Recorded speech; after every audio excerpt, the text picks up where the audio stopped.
biyya kana jiru waa'ee xinnoo gaa miidiyaa irratti waan na beekanii fi misunderstanding yookiin wal hubachuu dhabu dogoggorri waa'ee kana irratti akka hin dhufneefin waan kana qulqulleessuu dhufe.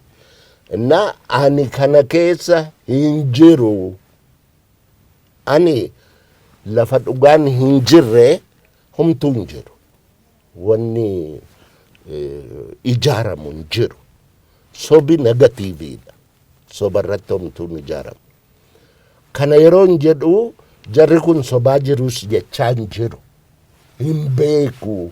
Waan ani hin beekne keessatti hoyi dhumaanii anis keessa galee utuu hin beekin nama gara biraas itti waamee maqaan keenya as keessa gale malee wanni kun hammana guddaa ta'uusaa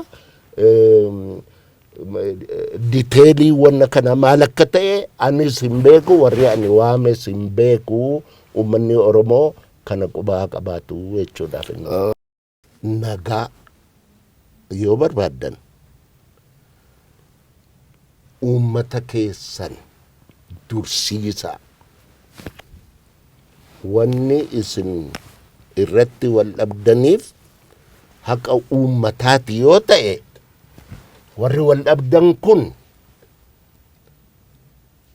waa'ee keessan miti. Wanni kun waa'ee uummata keessaniiti, waa'ee uummata Oromooti. Kanaaf iyyuu uummata Oromoo dursiisa. Uummata Oromootu dursa waan kana keessatti jedha. Dhugaan kan Waaqaati. Waaqayyo dhugaa irratti nama dhiisu. Isin immoo Waaqa miti.